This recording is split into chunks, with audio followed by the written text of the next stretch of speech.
Estoy asistiendo pues estupefacto a cómo los intereses personales o las decisiones personales pueden perjudicar el trabajo de tanta gente que solo hacemos que intentar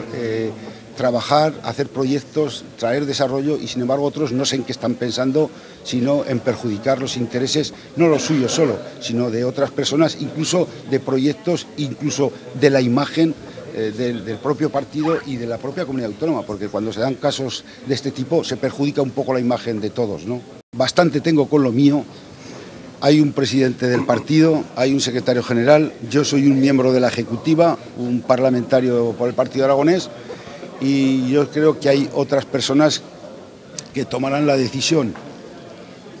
colegiada